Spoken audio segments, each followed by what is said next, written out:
इस दुनिया में आने का आपका कोई उद्देश्य है या फिर ऐसे ही बिना किसी वजह के इस धरती पर भेज दिए गए हैं? ये बात तो सत्य है कि इस दुनिया में कोई भी घटना बिना किसी वजह के नहीं होती। जो भी होता है उसका कोई ना कोई उद्देश्य जरूर होता है। जब प्रत्येक घटना का कोई ना कोई उद्देश्य जरूर होता है तो आपके इस दुनिया में आने के पीछे भी कोई ना कोई उद्देश्य जरूर होगा। क्या आपने अपने इस उद्देश्य के बारे में कभी सोचा है? क्या आप जानना चाहते हैं कि आप इस दुनिया में क्या करने आए हैं? यदि आप जानना चाहते हैं तो इस वीडियो को अंत तक जरूर देखिएगा। इस दुनिया का प्रत्येक व्यक्ति केवल एक ही उद्देश्य और अधिकार के साथ पैदा होता है और वो है अपने जीवन में सफलता प्राप्त करना। हम ऐसा क्या करें जिससे हमें सफलता मिल सके? क्या ऐसा कोई मंत्र है जो हमें सफलता दिला सके? सफलता वो मंजिल नहीं है जिसे पाने के लिए हमारे आसपास के लोग हमसे कहते हैं और अपनी मर्जी को हम पर थोपते हैं, बल्कि सफलता वो मंजिल है जिसे हम खुद पाना चाहते हैं और हम वह पाना चाहते हैं जो हमें अच्छा लगता है। हम उसे पाना चाहते हैं जिसमें हमें सुखद अनुभव होता है। हमारी मंजिल वही है जिसे प्राप्त करने में हमें आनंद का अनुभव हो। अतः आप अपनी मंजिल को किसी दूसरे के बताने से नहीं बल्कि खुद चुनिए। फिर चाहे कोई भी और कितना भी आपका विरोध कर ले, कोई भी परेशानी पैदा कर ले, आप अपनी मंजिल तक पहुंच कर ही रहेंगे। तब आपको कोई रोक नहीं सकता।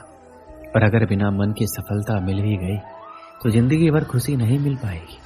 यदि सफलता को प्राप्त करना है तो अपने मन के सागर में गोता लगाओ और देखो कि आप अपनी जिंदगी में कौन सा रंग भरना चाहते हैं। देखो कि आप अपने आप को किस रूप में देखना चाहते हैं।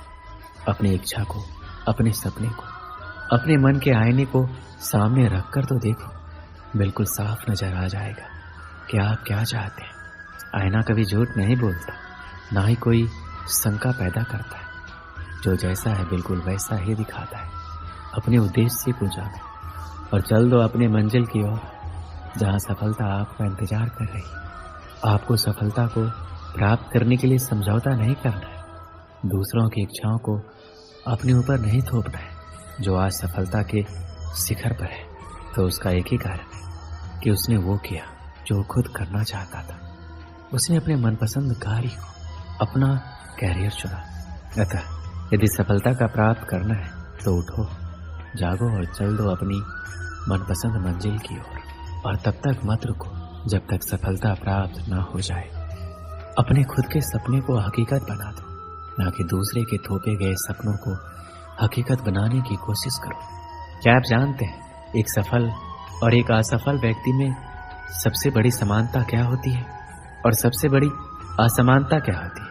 दोनों में सबसे बड़ी समानता ये होती है कि दोनों ही सपने देखते हैं, लेकिन सबसे बड़ी असमानता ये होती है कि सफल व्यक्ति तो खुद के सपनों को हकीकत में बदलने के लिए सफलता की ओर कदम बढ़ा देता है, जबकि एक असफल व्यक्ति दूसरों द्वारा उस पर थोपे गए सपनों के बोझ को लेकर उन्हें हकीकत में बदलने के लिए कोशिश करता है। ये बात समझ लीजिए कि अपने मनपसंद सपनों को पूरा करने के लिए कदम बढ़ाने से ही सफलता हासिल होती है और तभी हमारा इस दुनिया में आना सफल हो जाता है। अपने जीवन के उद्देश्य को पहचानो और सफलता प्राप्त करने के अपने अधिकार को प्राप्त कर लो। श्री कृष्ण कहते हैं जब सूरज अस्त होता है तो दरवाजे हर कोई बंद करता है, लेकिन जब भाग्य का सूरज अस्त होता है तो भी दुनिया के दरवाजे बंद हो जाते हैं। जब कभी ऐसी स्थिति आए तो आप ध्यान रखना कि सभी दरवाजे बंद हो सकते हैं, लेकिन परमात्मा का दरवाजा कभी बंद नहीं होता, वह हमेशा खुला रहता है। अगर वह एक दरवाजा बंद करता भी है तो अनेक दरवाजे खोलता है। उदासी और दुख में डूबा हुआ इंसान बंद दरवाजे की ओर देखता है और भगवान की कृपा के जो दरवाजे खुले हुए हैं उधर नहीं देखता। जब हम भगवान को भूलते हैं और किसी अहंकार में आकर ये सोचते हैं कि मेरी अकल, मेरी शक्ति, मेरा सामर्थ्य और मेरी योग्यता के कारण ही ये सब संभव हुआ है और मैं अपने कार्यों में सफल हुआ, तो ध्यान रखना घमंड से इंसान फूल सकता है परंतु फल नहीं सकता, क्योंकि परमात्मा को किसी का अहंकार बर्दाश्त नहीं है। जब व्यक्ति ऐसा करता है तभी चोट खाता है। एक बार महाभारत में युधिष्ठिर के एक सवाल के उत्तर में भीष्म पितामह ने कहा मनुष्य से बढ़कर कोई नहीं। आपको ये जानकर आश्चर्य होगा कि 84 लाख योनियों के बाद हमें मनुष्य जीवन मिलता है और संसार के सभी प्राणियों में मनुष्य ही सबसे श्रेष्ठ है।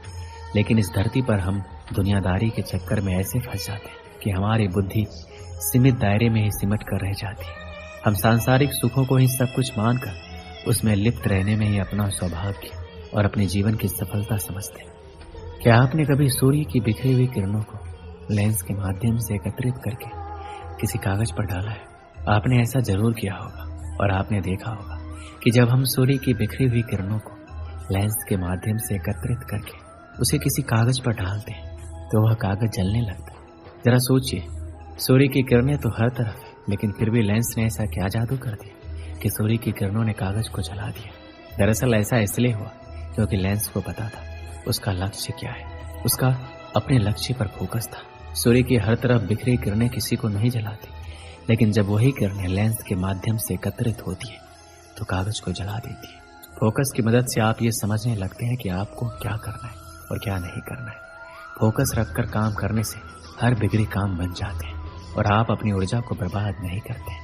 अगर आप किसी भी क्षेत्र में ताबड़तोड़ सफलता चाहते हैं तो आपको अपने काम के प्रति समर्पित रहना होगा। जब आप अपने मनचाहे क्षेत्र से जुड़ा कोई काम करते हैं तो उस काम के प्रति समर्पित हो जाते हैं तो आपको सफल बनाने से कोई नहीं रोक सकता है, खुद आप भी नहीं।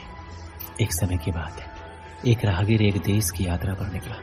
जब रास्ते में रात हो गई तो वो एक व्यक्ति के घर रुक गया। उस व्यक्ति का नाम था रामू। रामू ने उस राहगीर की खूब सेवा की और दूसरे दिन रामू ने राहगीर को उपहार देकर विदा किया। वह राहगीर रामू की सेवा से बहुत खुश हो गया और दुआएं देने लगा कि भगवान रामू को हमेशा खुश रखना और वह हमेशा दिन प्रतिदिन आगे बढ़ता ही रहे। इस बात पर रामू हंसने लगा और राहगीर से रामू बोला, जो है वह भी अब नहीं रहने वाला। इस बात पर राहगीर रामू की तरफ देखता ही रहा और वहां से चला गया। कुछ साल बाद राहगीर रामू के घर आया और देखा सारा धन और सारी संपत्ति सब कुछ चला गया। रामू एक गांव के बड़े जमींदार के यहाँ नौकरी कर रहा है। वह राहगीर रामू से मिलने के लिए वहां चला गया। रामू ने उस अभाव में भी उस राहगीर का स्वागत किया और झोपड़े में ही फटी चटाई पर बिठाया। उसके पास खाने के लिए जो रूखी सूखी रोटी थी वह खाने के लिए राहगीर को दे दिया। जब राहगीर वहां से जाने लगा तो उसकी आंखों में आंसू थे और राहगीर कहने लगा कि भगवान तुमने ये क्या किया। तो रामू फिर हंसा और कहने लगा, आप क्यों दुखी हो रहे हैं? ईश्वर हमें जिस हाल में भी रखे हमें खुश रहना चाहिए, हमें धन्यवाद देना चाहिए। सदा समय बदलता रहता है और इतना ही नहीं, ये भी नहीं रहने वाला है। इस पर राहगीर सोचने लगा, मैं तो केवल वैसे ही राहगीर हूँ, लेकिन सच्चा राहगीर तो तुम हो रामू। कुछ साल बाद राहगीर फिर से यात्रा पर निकला और रामू से मिला। देखा तो देखता ही रह गया, सब कुछ बदल चुका था। रामू अब जमींदारों का जमींदार बन चुका था। उसे मालूम हुआ रामू जिस जमींदार के यहाँ नौकरी कर रहा था उसकी कोई संतान नहीं थी। उसने अपनी सारी संपत्ति और जायदाद रामू को दी थी। राहगीर बहुत खुश हुआ और रामू से कहा, अच्छा हुआ वह जमाना गुजर गया, भगवान करे अब तुम ऐसे ही बने रहो। ये सुनकर रामू फिर हंसने लगा और कहने लगा, आपको अभी भी नादानी बनी हुई है। राहगीर ने फिर रामू से पूछा, क्या ये भी नहीं रहने वाला? रामू ने उत्तर दिया, हाँ, या तो ये चला जाएगा या फिर इसको अपना मानने वाला ही चला जाएगा। यहाँ पर कुछ भी नहीं रहने वाला है। अगर कोई चीज शाश्वत है तो वो है हमारी आत्मा, वो है हमारे मन की शांति, वो है हमारे मन का सुकून, और बाकी जो कुछ भी है वो हमेशा रह नहीं सकता। राहगीर ने रामू की बात को ध्यान से सुना और वापस चला गया। जो होता है उसे स्वीकार करो। कुछ सालों के बाद राहगीर उस गांव से गुजरा तो रामू का महल तो है, लेकिन उसमें रामू नहीं। रामू अब इस दुनिया में नहीं रहा, उसकी मृत्यु हो चुकी थी। राहगीर मन ही मन सोचने लगा, एक इंसान जिंदगी भर कितना दौड़ता रहता है, रोता रहता है, दुखी रहता है। जिन चीजों के लिए इंसान तड़पता रहता है, दुखी रहता है, वास्तव में वह चीज तो हमेशा रहने वाली नहीं है, वो सारी चीजें बदलने वाली है। इस कहानी से हमें क्या शिक्षा मिलती है? हमारी जिंदगी में जब भी कोई मुश्किल, तकलीफ या दुख आए तो हमें ये सोचना चाहिए कि जिंदगी में इससे पहले मुश्किलें या उलझनें आई, क्या वो हमेशा रुकी? जैसे सारी मुश्किलें आकर चली गई वैसे ये भी चली जाएगी। ये हमेशा रहने वाला नहीं है, इसलिए आपको दुखी में दुख नहीं रहना है, क्योंकि ये हमेशा नहीं रहने वाला, ये भी चला जाएगा। दोस्तों, इस वीडियो में बस इतना ही। मिलते हैं अगली वीडियो में। अपना ख्याल रखिएगा।